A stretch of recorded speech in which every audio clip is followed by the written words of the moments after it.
So let's get started with my presentation. And again, my presentation is just going to be introductory. So let's talk about really soup to nuts. What does it take to create a business? And I know I'm kind of speaking to the choir because this is an entrepreneurial group.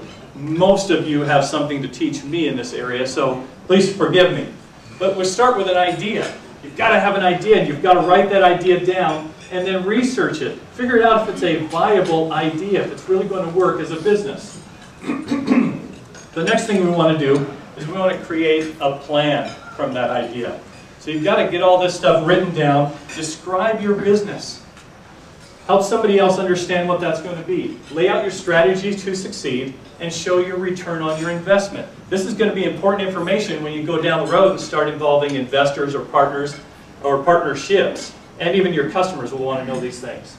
You've got to find fuel. The first is yourself, friends and family, and then angels and investors. Each successive party wants to see that you've burned somebody else's money first to get to that point. So understand there's a progress there. You've got to organize your business with a worldwide, global corporate headquarters, something like this. Keep it cheap at the start, right? Plan for mobility. You're going to grow, and location can be close to freeways, or it might be far away from freeways to save cost. Consider those kinds of things.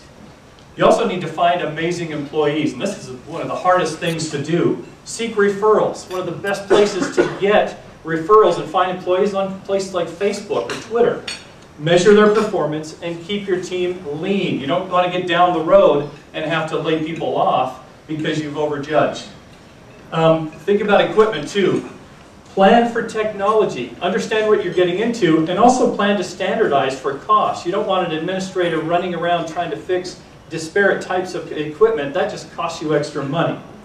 Moving on, you've got to get your bank account set up. Understand you need a business account. Determine your signatories, get checks, and determine who's going to have cards in the business. Basic things like that. The next one I think is about a merchant account. You need to understand how your company is going to receive money. Whether you're getting checks from big vendors, or if you're doing a consumer-based sales that you need to receive credit cards from. Do them online, over the counter, or even out on the road. How are you going to collect your money? Let's talk about licensing, because you cannot just set up any old place and start selling any old type of item. You've got federal, state, and city things to worry about, and specialty things. If you're handling food or radioactive waste, this all requires special licensing, and you want to get that taken care of. If you can do your accounting yourself, you shouldn't. Always hire an accountant. This is important, right? So this is from my own experience too. I thought I could do it. I don't understand accounting at all, and that's the worst place you can be, is to try to do that yourself. Get insurance. And if you're looking at this picture, need I say more? For those of you who don't remember, the woman who spilled a cup of coffee in her lap and sued McDonald's for $8 million. It's kind of crazy. Make sure you're covered. Make sure you're giving your employees and people around you and your customers incentives. Why do I want to work here? Why do I want to buy your stuff? Incentives can be a feature or a benefit of your product, or a great place to work, or a movie on a Friday afternoon. There's a wide range of ways you can make it fun to work at your business. Think about partnerships, because you either can't or shouldn't do it yourself. Again, like the accounting, you need people out there who surround you and act like pontoons to buoy up your business. There are also associations, like the Utah Valley Entrepreneurial Forum, where you can meet people. Most hires, sales, partnerships, all of these opportunities come from people you know. And I say, trust me, because that's really what it's all about, is building trust and having those relationships develop opportunities for you. I'm going to give you a quick rundown of our presenters. We've got Michael Harito coming up in just a minute or two from Rocket Ship. We're going to learn about legal from Brent Hawkins. And John Pilmer is going to talk to us about working with PR, press relations and public relations, getting the word out. We've got financial accounting.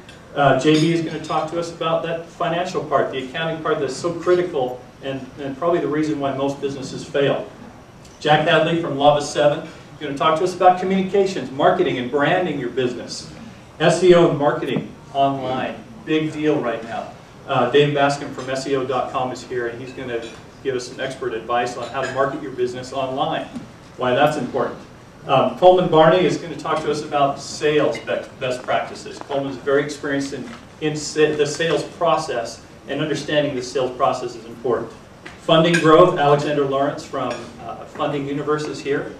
And finally, we're going to learn about selling the business. And I'm excited to hear more about this, because that's what happens at the end of creating your business, is now selling it to another company or something. So that's what we're here for, is to develop a business, be entrepreneurial about that, and get it out there and sell it. We're going to learn more about that in a minute.